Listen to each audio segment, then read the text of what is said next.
As things currently stand, the Celtics are 23-6, the best record in the NBA.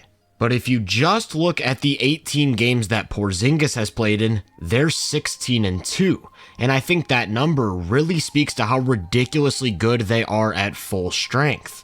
Derek White's got a bigger role, they added Drew Holiday, and of course you've still got the Jays. That 5-man unit is nothing short of incredible, and that really stood out on Christmas Day against the Lakers, where everyone ate and they just simply looked like way too much to handle. The game opened with an immediate Jaylen Brown isolation. He gets his defender's momentum going towards the basket, then throws a little shoulder bump to create some separation for a mid-range jumper. Then on the other end, he matches up with Anthony Davis in the post and is sturdy enough to hold his ground as he absorbs some contact, while Kristaps Porzingis and his 7'3" frame comes over to help contest. Back on offense, it's Brown who's got the isolation against AD, and just like last time, he's gonna threaten a drive to create some space for a pull-up midi. And when the Lakers come down, he's once again matched up with Davis in the post. He strips the ball, but Davis recovers, only to turn into the wall in front of the basket that is Porzingis. Kristaps' size is a complete game changer on defense. This play starts with LeBron setting up a two-man game with Prince in the corner, and the Celtics actually miscommunicate. Holiday's expecting a switch, while Brown sticks with the ball, meaning that when Brown slips, there's nobody on him. But here comes Porzingis to protect the rim, making James think twice about attempting to finish and sticking with him as he instead settles for a tough fadeaway. Here's what it looked like when LeBron did decide to test Kristaps at the rim. The big man's way back in a deep drop coverage, and instead of pulling up, Brown's gonna attack that space on a drive. He's able to create a decent angle to finish, but the 7'6" wingspan had other ideas. Whenever the Lakers tried to create anything in the paint early on, the dude was just always there. This one starts with a pick and roll between LeBron and Davis, and Porzingis rotates down from the weak side to shut off the rim. That creates a 2-on-1 advantage on the weak side, but Derek White is the one, and he saw AD's pass coming from a mile away. White is coming off the first all-defensive appearance of his career and continues to get better. This time he's matched up with Reddish at the point of attack, who's gonna try to set up some ball screen action. When Tatum jumps out to switch, he thinks he can sneak a shovel pass through to Davis, but with White there, he needs to think again. The Celtics actually jumped out to a 12-0 lead, and the only way the Lakers were able to break the spell was with this completely smothered three at the end of the clock. That defense was locked all the way in. On offense, they have so many different weapons they can go to.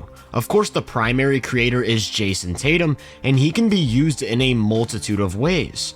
Notice how with Porzingis initiating from up top, Davis is forced to defend the three-point line, meaning that when Tatum runs off a cross screen from White, there's nobody in position to protect the rim. With a little bump and spin, he's got himself a pair of free throws. This time you're going to see the Celtics clear out a side of the floor for Tatum to isolate in the mid-post, and what I want you to focus on is Derek White. Most traditional NBA offenses put a big man in the dunker spot so that they can finish lobs or get on the glass, but what Boston has done is placed a guard there. Now, instead of a rim protector under the basket, it's Austin Reeves, and Tatum has no trouble working his way in close for a layup. Tatum can also isolate like this out in space. Again, he's one-on-one with Reddish, and although Cam plays some pretty great defense, sometimes the offense is just better.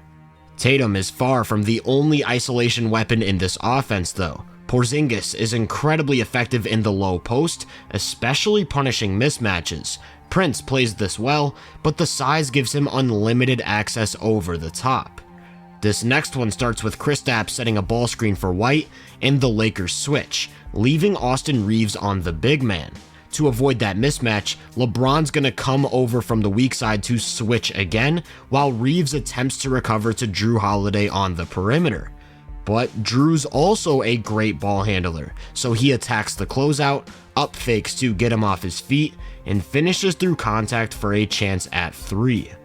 Not many teams have the luxury of getting consistently great and versatile offense from their 3 through 5 scorers. This one again starts with White initiating, and it's going to be a flare action with Tatum screening for Holiday as he steps into one of his 42% 3-point shots. Because everyone in the lineup can shoot, dribble, and pass, there's nobody better at attacking a scrambling defense. Porzingis demands a closeout, so does Tatum, and so does White. He fakes and drives, getting all the way to the rim for 2. Boston's starting 5 stayed on the floor for 7.5 minutes, and by the time that stint was over, they found themselves up 28-12. The lineup would come back in for about a minute midway through the second, but it wasn't until the start of the third when we really got to see them again. Right away, you could see the impact of Porzingis. AD tries to take him in isolation, and it just doesn't matter what sort of angle he creates because the outstretched arm is always there.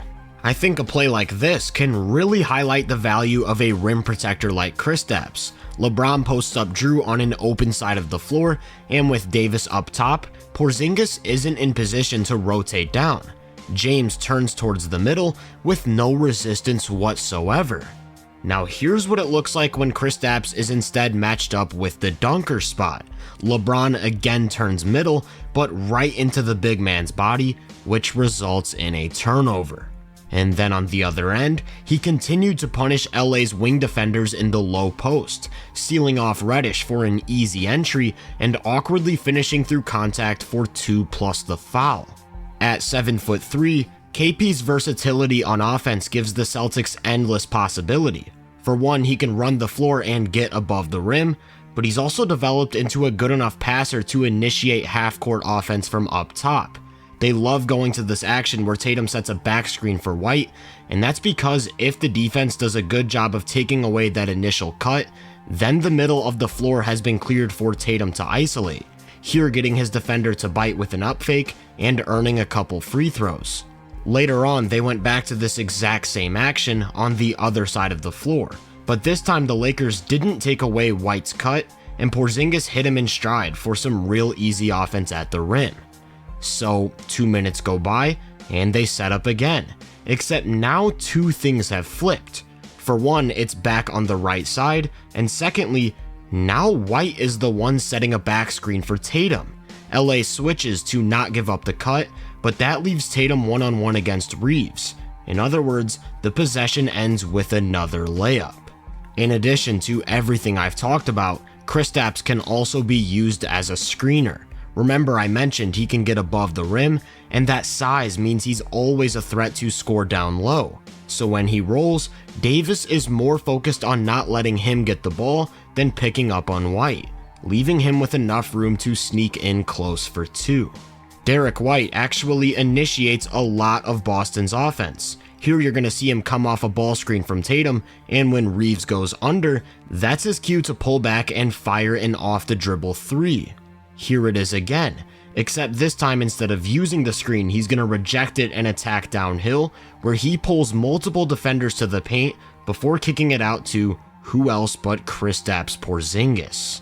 Sometimes I watch the Celtics and I'm just not sure what you're supposed to do because everyone is so skilled. This time White's attacking an early offense and moves it over to Holiday on the wing, and in just 3 seconds of shot clock you've got 2 amazing opportunities. Either Drew can make an extra pass to Porzingis, who's by himself in the paint, or he can fire off 3 of his own and hit nothing but net. Speaking of Drew, he can also initiate. And because they had 5 ball handlers on the floor, they were able to relentlessly attack Austin Reeves in the 4th. There's nowhere to hide when everyone's a threat. Here you're going to see him start in the corner and isolate Reeves from a standstill. Reeves does a great job of making him pick up his dribble, so he instead kicks it to Porzingis. And what do you know, he can play one-on-one as well, getting to the elbow and rising up for one of his uncontestable jumpers. All of that skill on the floor makes it way harder to provide proper help. Here Tatum's isolated against Reeves out in space, and you obviously can't leave them in single coverage, but when Davis overhelps from the nail, that leaves White with a lane to attack off the catch. And although his floater doesn't fall, guess who's there on the follow? Having so many great decision makers has also turned them into one of the best transition offenses in the NBA, always looking for opportunities to get out and run. And how do you create those opportunities? With great defense. I'm not sure there's a defense in the NBA that's more versatile. I mean, their starting point guard is playing Anthony Davis in single coverage and actually succeeding. This next one was probably my favorite defensive possession of the night. It starts with Tatum guarding AD in the low post and getting a hand on the ball to force him into a reset.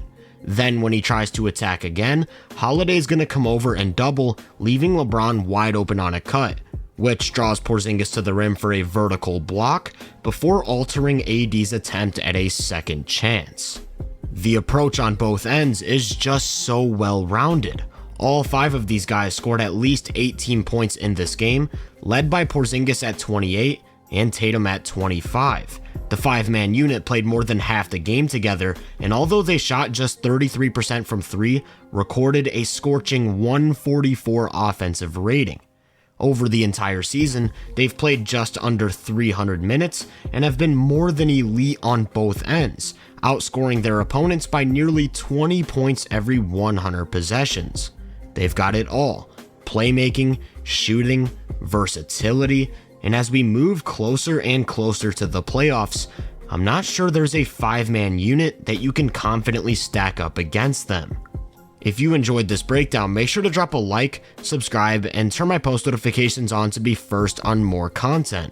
If you're interested in my more in-depth research, make sure to check out my website and social media profiles. You can find those links in the description. Feel free to let me know down in the comments what you think of the Celtics. As always, I hope you all have a great day, and I'll catch you guys in the next one.